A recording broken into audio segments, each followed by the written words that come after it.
بسم الله الرحمن الرحيم. سبحان الذي أسرى بعبده ليلا من المسجد الحرام إلى المسجد الأقصى الذي باركنا حوله لنريه من آياتنا إنه هو السميع البصير. وآتينا موسى الكتاب وجعلناه هدى لبني إسرائيل ألا تتخذوا من دوني وكيلا ذرية من حملنا مع نوح إنه كان عبدا شكورا. وقضينا إلى بني إسرائيل في الكتاب لتفسدن في الأرض مرتين ولتعلن علوا كبيرا. فإذا جاء وعد أولاهما بعثنا عليكم عبادا لنا أولي بأس شديد فجاسوا خلال الديار وكان وعدا مفعولا. ثم رددنا لكم الكرة عليهم وأمددناكم بأموال وبنين وجعلناكم أكثر نفيرا. إن أحسنتم أحسنتم لأنفسكم وإن أسأتم فلها. فإذا جاء وعد الآخرة ليسوءوا وجوهكم وليدخلوا المسجد كما دخلوه أول مرة وليتبروا ما علوا تتبيرا. عسى ربكم أن يرحمكم وإن عدتم عدنا وجعلنا جهنم للكافرين حصيرا. إن هذا القرآن يهدي للتي هي أقوم ويبشر المؤمنين الذين يعملون الصالحات أن لهم أجرا كبيرا وأن الذين لا يؤمنون بالآخرة أعتدنا لهم عذابا أليما.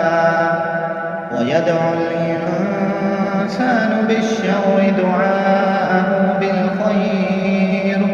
وكان الإنسان عجولا. وجعلنا الليل والنهار آيتين فمحونا آية الليل وجعلنا آية النهار مبصرة لتبتغوا فضلا من ربكم ولتعلموا عدد السنين والحساب وكل شيء فصلناه تفصيلا. وكل إنسان ألزمناه طائره في عنقه ونخرج له يوم القيامة كتابا يلقاه منشورا. اقرأ كتابك كفى بنفسك اليوم عليك حسيبا. من اهتدى فإنما يهتدي لنفسه ومن ضل فإنما يضل عليها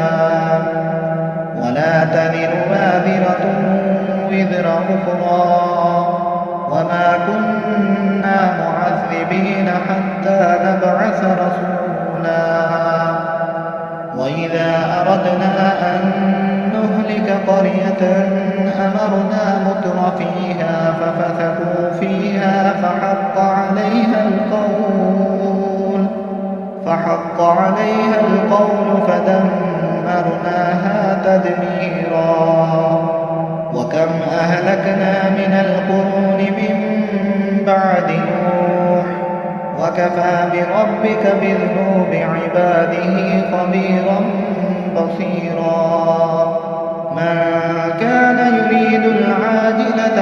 عجلنا له فيها ما نشاء لمن نريد ثم جعلنا له جهنم يصلاها مذموما مدحورا ومن أراد الآخرة وسعى لها سعيها وهو مؤمن فأولئك كان سعيهم مشكورا كلا نمد هؤلاء وهؤلاء من عطاء ربك وما كان عطاء ربك محظورا انظر كيف فضلنا بعضهم على بعض وللآخرة أكبر درجات وأكبر تفضيلا لا تجعل مع الله إلها آخر فتقعد مذموما مخذولا وقضى ربك ألا تعبدوا إلا إياه وبالوالدين إحسانا إما يبلغن عندك الكبر أحدهما أو كلاهما فلا تقل لهما أف ولا تنهرهما وقل لهما قولا كريما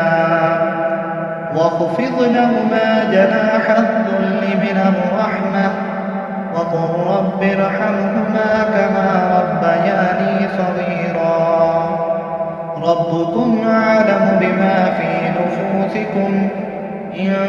تكونوا صالحين فإنه كان للأوابين غفورا وآت ذا القربى حقه والمسكين وابن السبيل ولا تبذر تبذيرا إن المبذرين كانوا إخوان الشياطين وكان الشيطان لربه كفورا وإما تعرضن عنهم ابتغاء رحمة من ربك ترجوها فقل لهم قولا ميسورا ولا تجعل يدك مغلولة إلى عنقك ولا تبسطها كل البسط فتقعد ملوما محسورا إن ربك يبسط الرزق لمن يشاء ويقدر إنه كان بعباده خبيرا بصيرا ولا تقتلوا أولادكم خشية إملاق نحن نرزقهم وإياكم إن قتلهم كان خطأ كبيرا ولا تقربوا الزنا إنه كان فاحشة وساء سبيلا ولا تقتلوا النفس التي حرم الله إلا بالحق ومن قتل مظلوما فقد جعلنا لوليه سلطانا فلا يسرف في القتل إنه كان منصورا ولا تقربوا مال اليتيم إلا بالتي هي أحسن حتى يبلغ أشده وأوفوا بالعهد إن العهد كان مسؤولا وأوفوا الكيل إذا كلتم وزنوا بالقسطاس المستقيم ذلك خير وأحسن تأويلا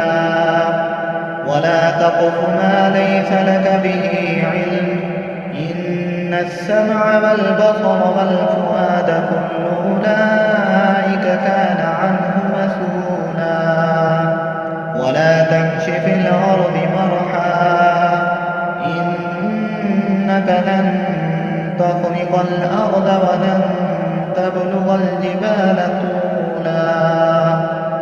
كل ذلك كان سيئه عند ربك مكروها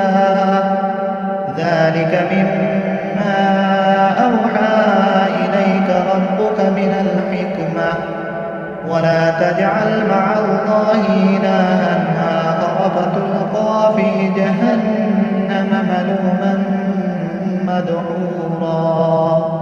أفأصفاكم ربكم بالبنين واتخذ من الملائكة إناثا إنكم لتقولون قولا عظيما ولقد صرفنا في هذا القرآن ليذكروا وما يزيدهم إلا نفورا قل لو كان معه آلهة كما يقولون إذا لابتغوا إلى ذي العرش سبيلا سبحانه وتعالى عما يقولون علوا كبيرا تسبح له السماوات السبع والأرض ومن فيهن وإن من شيء إلا يسبح بحمده ولكن لا تفقهون تسبيحهم إنه كان حليما غفورا وإذا قرأت القرآن جعلنا بينك وبين الذين لا يؤمنون بالآخرة حجابا مستورا وجعلنا على قلوبهم أكنة أن يفقهوا وفي آذانهم وقرا وإذا ذكرت ربك بالقرآن وحده ولوا على أدبارهم نفورا نحن أعلم بما يستمعون به إذ يستمعون إليك وإذ هم نجوى إذ يقول الظالمون إن تتبعون إلا رجلا مسحورا انظر كيف ضربوا لك الأمثال فضلوا فلا يستطيعون سبيلا وقالوا أئذا كنا عظاما ورفاتا أئنا لمبعوثون خلقا جديدا قل كونوا حجارة أو حديدا أو خلقا مما يكبر في صدوركم فسيقولون من يعيدنا قل الذي فطركم أول مرة فسينغضون إليك رؤوسهم ويقولون متاه قل عسى أن يكون قريبا يوم يدعوكم فتستجيبون بحمده وتظنون إن لبثتم إلا قليلا وقل لعبادي يقولوا التي هي أحسن إن الشيطان ينزغ بينهم إن الشيطان كان للإنسان عدوا مبينا ربكم أعلم بكم إن يشأ يرحمكم أو إن يشأ يعذبكم وما أرسلناك عليهم وكيلا وربك أعلم بمن في السماوات والأرض ولقد فضلنا بعض النبيين على بعض وآتينا داود زبورا قل ادعوا الذين زعمتم من دونه فلا يملكون كشف الضر عنكم ولا تحويلا أولئك الذين يدعون يبتغون إلى ربهم الوسيلة أيهم أقرب ويرجون رحمته ويخافون عذابه إن عذاب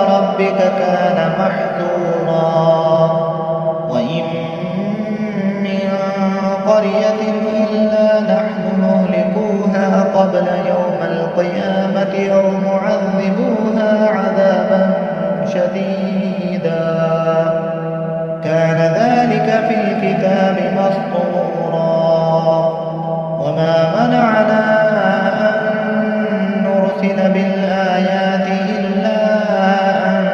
كذب بها الأولون وآتينا ثمود الناقة مبصرة فهم بها وما نرسل بالآيات إلا تخويفا وإذ قلنا لك إن ربك أحاط بالناس وما جعلنا الرؤيا التي أريناك إلا فتنة للناس والشجرة الملعونة في القرآن ونخوفهم فما يزيدهم إلا طغيانا كبيرا وإذ قلنا للملائكة اسجدوا لآدم فسجدوا إلا إبليس قال أأسجد لمن خلقت طينا قال أرأيتك هذا الذي كرمت علي لئن أخرتني إلى يوم القيامة لأحتركن ذريته إلا قليلا قال اذهب فمن تبعك منهم فإن جهنم جزاؤكم جزاء موفورا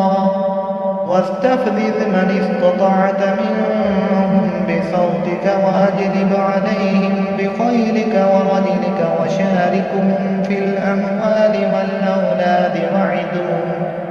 وما يعدهم الشيطان إلا غرورا إن عبادي ليس لك عليهم سلطان وكفى بربك وكيلا ربكم الذي يزجي لكم الفلك في البحر لتبتغوا من فضله إنه كان بكم رحيما وإذا مسكم الضر في البحر ضل من تدعون إلا إياه فلما نجاكم إلى البر أعرضتم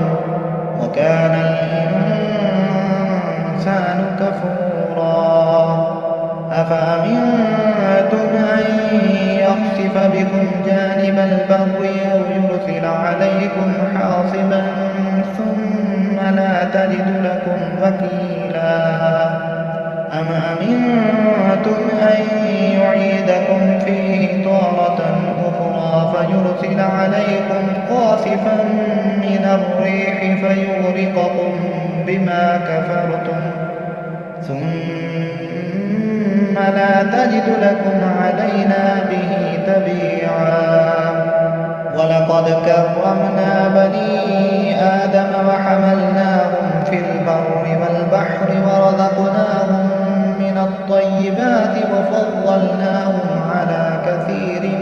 ممن خلقنا تفضيلا يوم ندعو كل أناس بإمامهم فمن أوتي كتابه بيمينه فأولئك يقرؤون كتابهم فلا يظلمون فتيلا ومن كان في هذه أعمى فهو في الآخرة أعمى وأضل سبيلا وإن كادوا ليفتنونك عن الذي أوحينا إليك لتفتري علينا غيره وإذا لاتخذوك خليلا ولولا أن ثبتناك لقد كدت تركن إليهم شيئا قليلا إذا لأذقناك ضعف الحياة وضعف الممات ثم لا تجد لك علينا نصيرا وإن كادوا ليستفزونك من الأرض ليخرجوك منها وإذا لا يلبثون خلافك إلا قليلا سنة من قد أرسلنا قبلك من رسلنا ولا تجد لسنتنا تحويلا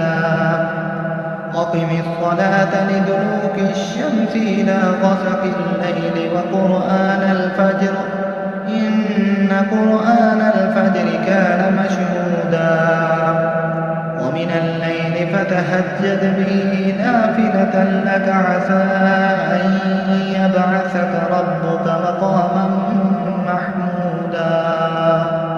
وقل رب أدخلني مدخل صدق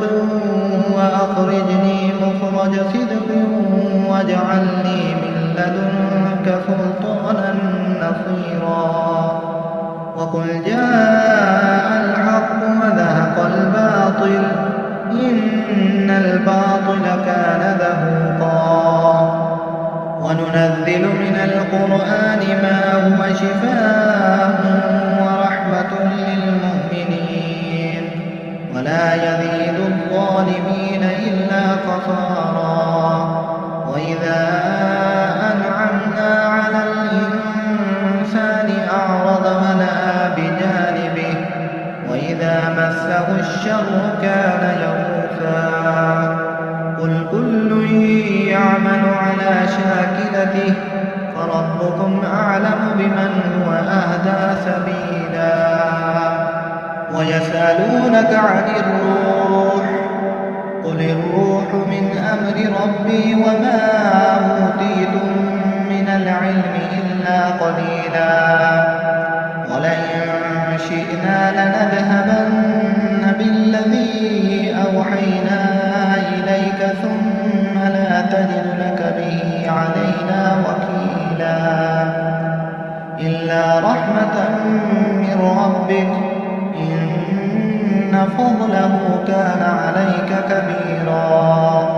قل لئن اجتمعت الإنس والجن على أن يأتوا بمثل هذا القرآن لا يأتون بمثله ولو كان بعضهم لبعض ظهيرا ولقد صرفنا للناس في هذا القرآن من كل مثل فأبى أكثر الناس إلا كفورا وقالوا لن نؤمن لك حتى تفجر لنا من الأرض ينبوعا أو تكون لك جنة من نخيل وعنب فتفجر الأنهار خلالها تفجيرا أو تسقط السماء كما زعمت علينا كسفا أو تأتي بالله والملائكة قبيلا أو يكون لك بيت من زخرف أو ترقى في السماء ولن نؤمن لرقيك حتى تنزل علينا كتابا نقرأه قل سبحان ربي هل كنت إلا بشرا رسولا وما منع الناس أن يؤمنوا إذ جاءهم الهدى إلا أن قالوا أبعث الله بشرا رسولا قل لو كان في الأرض ملائكة يمشون مطمئنين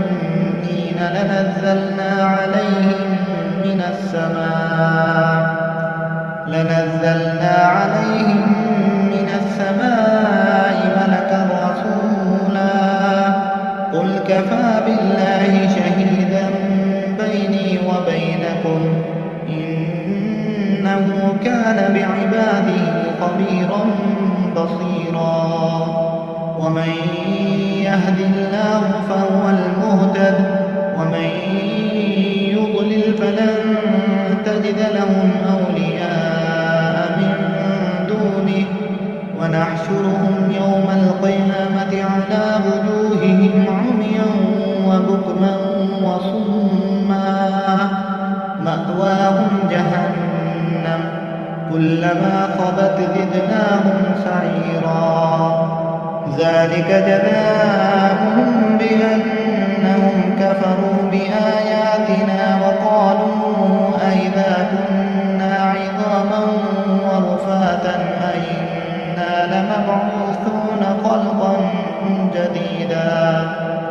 أولم يروا أن الله الذي خلق السماوات والأرض قادر على أن يخلق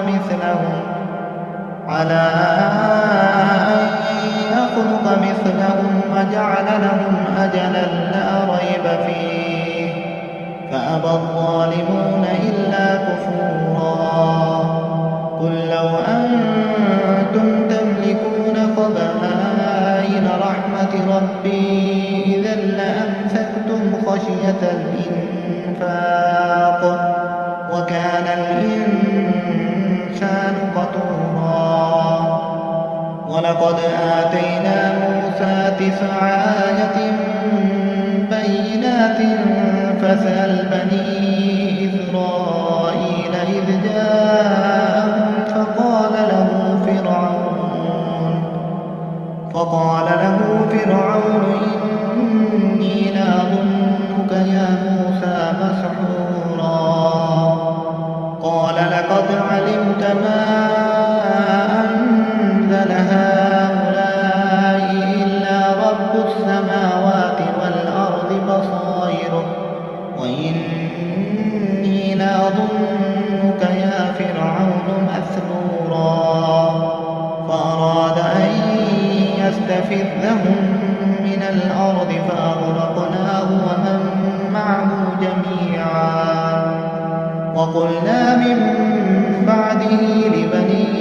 إسرائيل اسكنوا الأرض فإذا جاء بعد الآخرة جئنا بكم لفيفا وبالحق أنزلناه وبالحق نزل وما أرسلناك إلا مبشرا ونذيرا وقرآنا فرقناه لتقرأه على الناس على مكث ونزلناه تنزيلا قل آمنوا به أو لا تؤمنوا إن الذين أوتوا العلم من قبله إذا يتلى عليهم يخرون للأذقان سجدا ويقولون سبحان ربنا إن كان وعد ربنا لمفعولا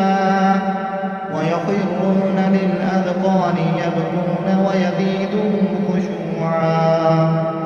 قل ادعوا الله أو ادعوا الرحمن أيما تدعوا فله الأسماء الحسنى ولا تجهر بصلاتك ولا تخافت بها وابتغ بين ذلك سبيلا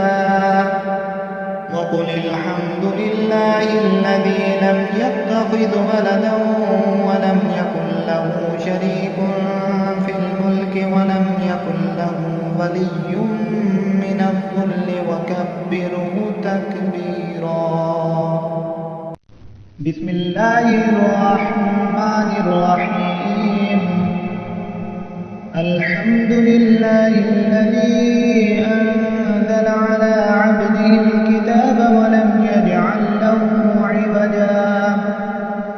قيما لينذر بأسا شديدا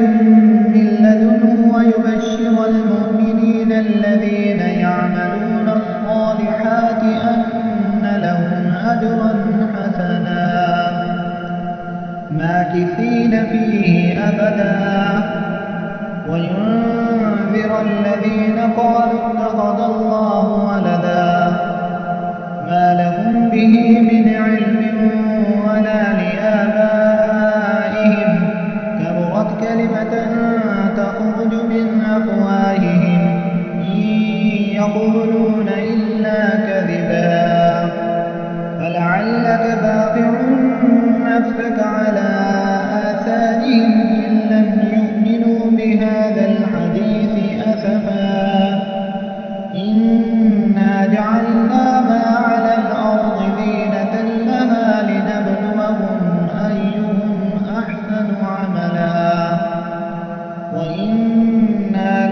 فاعلون ما عليها صعيدا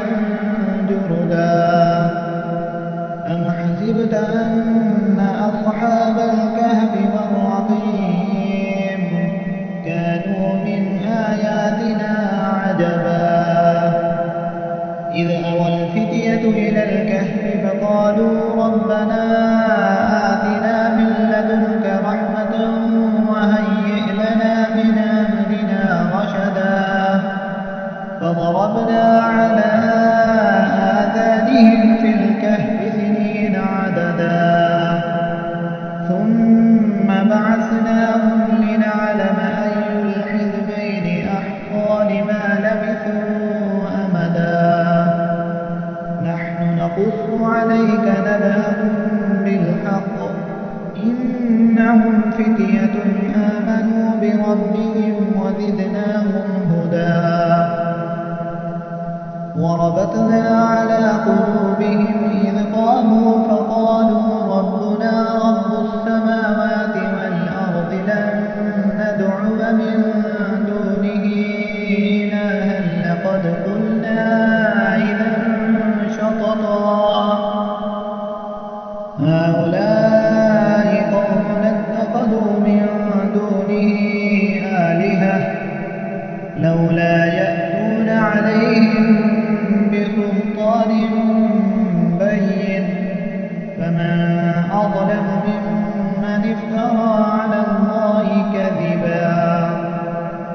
وإذ اعتزلتموهم وما يعبدون إلا الله فأووا إلى الكهف ينشر لكم ربكم من رحمته ويهيئ لكم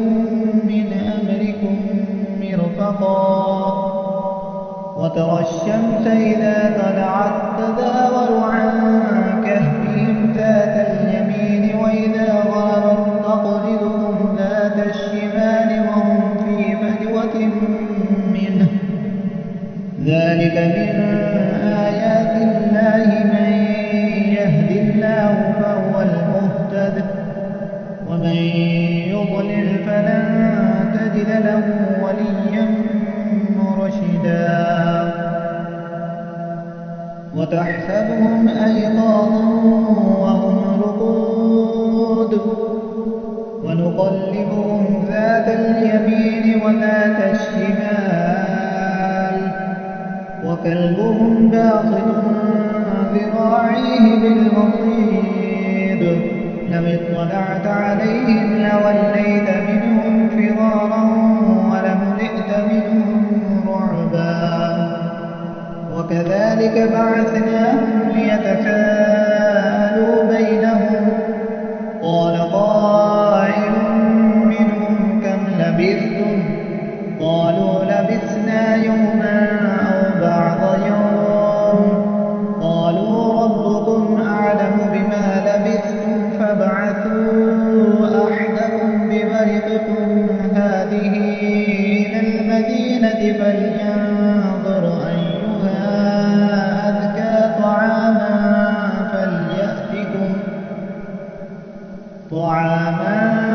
فليأتكم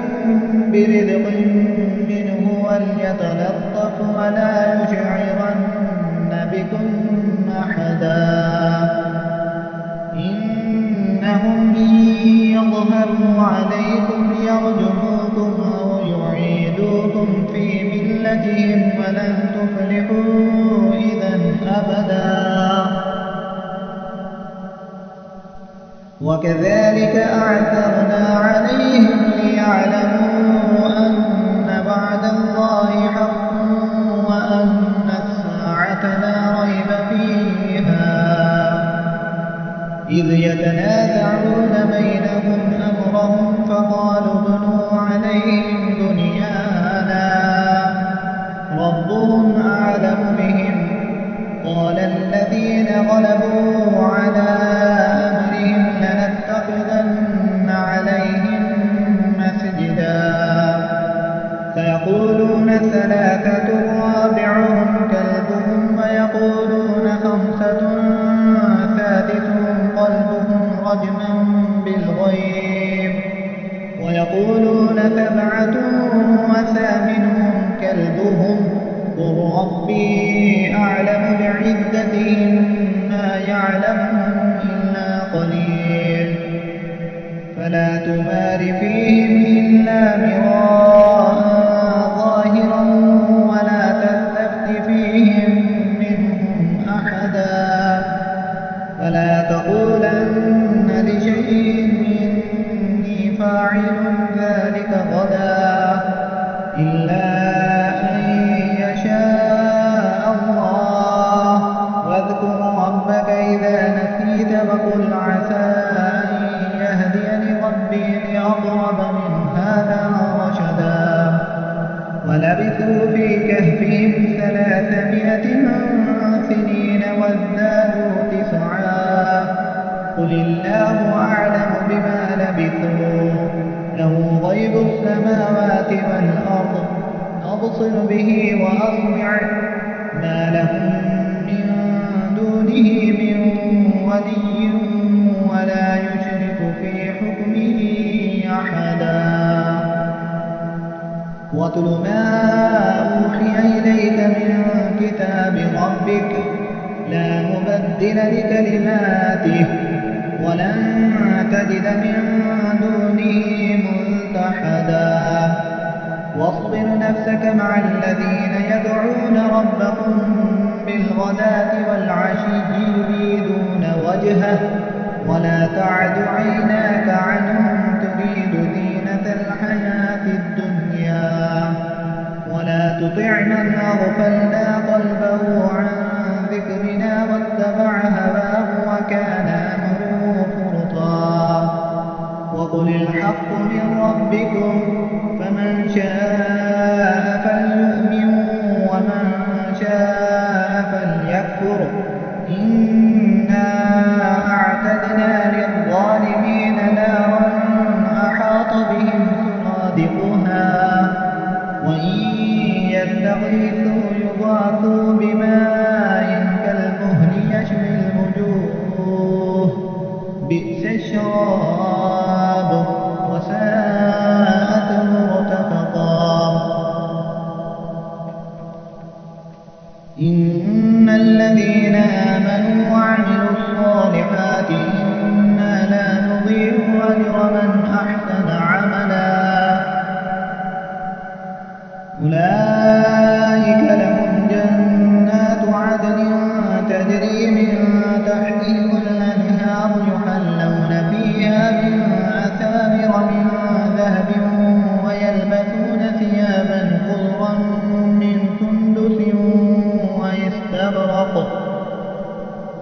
خضرا من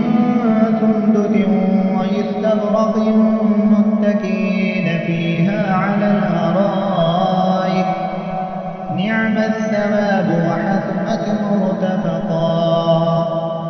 واضرب لهم مثلا رجلين جعلنا لأحدهما جنتين من أعناب وحفظناهما بنخل وجعلنا بينهما زرعا كلتا الجنتين آتت أكلها ولم تظلم منه شيئا وفجرنا خلالهما نهرا وكان له ثمر فقال لصاحبه وهو يحاوره أنا أكثر منك مالا وأعز نفرا ودخل جنته وهو ظالم لنفسه قال ما أظن أن تبيد هذه أبدا وما أظن الساعة قائمة ولئن رددت إلى ربي لأجدن خيرا منها منقلبا قال له صاحبه وهو يحاوره أكفرت بالذي خلقك من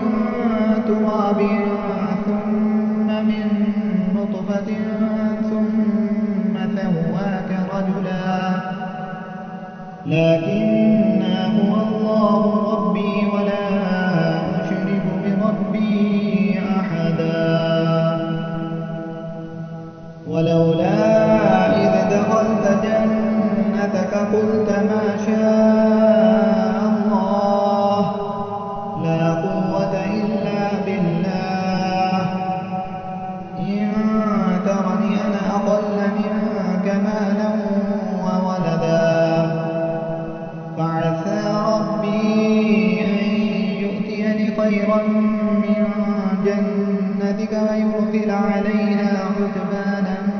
من السماء فتصبح صعيدا زلقا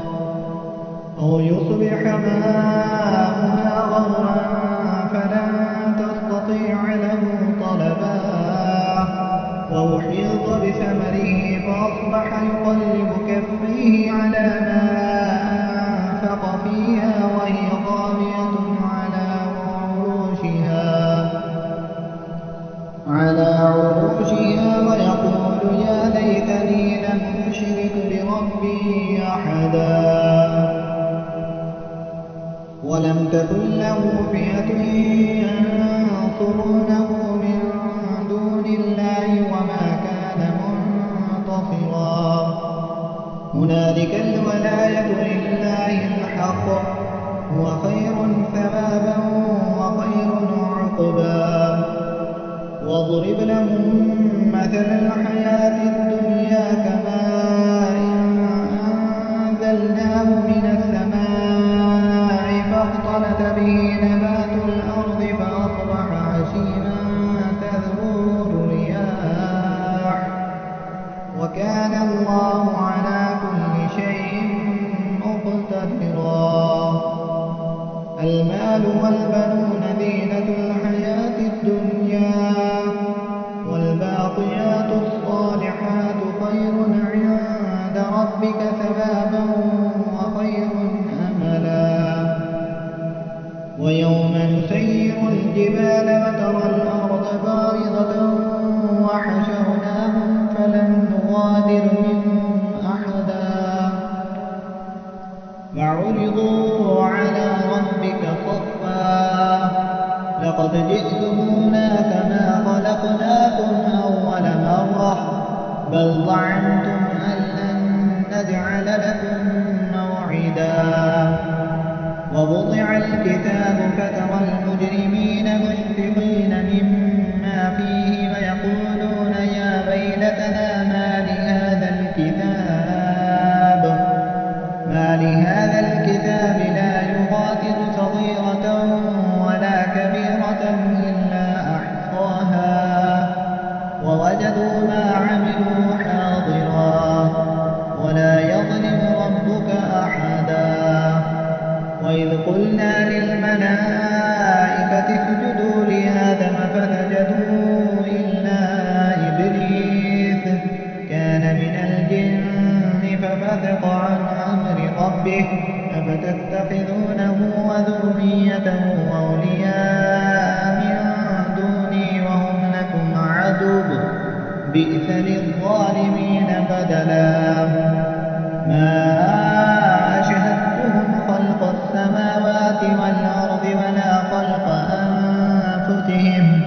وما كنت متخذ المضلين عضدا ويوم يقول نادوا شركائي الذين زعمتم فدعوهم فلم يستجيبوا لهم وجعلنا بينهم موبقا ورأى المجرمون النار فظنوا أنهم مواقعوها ولم يجدوا عنها مصرفا ولقد صرفنا في هذا القرآن للناس من كل مثل وكان الإنسان أكثر شيء جدلا وما منع الناس أن يؤمنوا إذ جاءهم الهدى ويستغفروا ربهم إلا أن تأتيهم سنة الأولين أو يأتيهم العذاب قبلا وما نرسل المرسلين إلا مبشرين ومنذرين ويجادل الذين كفروا بالباطل ليدحضوا به الحق واتخذوا آياتي وما أنذروا هزوا ومن أظلم ممن ذكر بآيات ربه فأعرض عنها ونسي ما قدمت يداه إنا جعلنا على قلوبهم أكنة أن يفقهوا وفي آذانهم وقرا وإن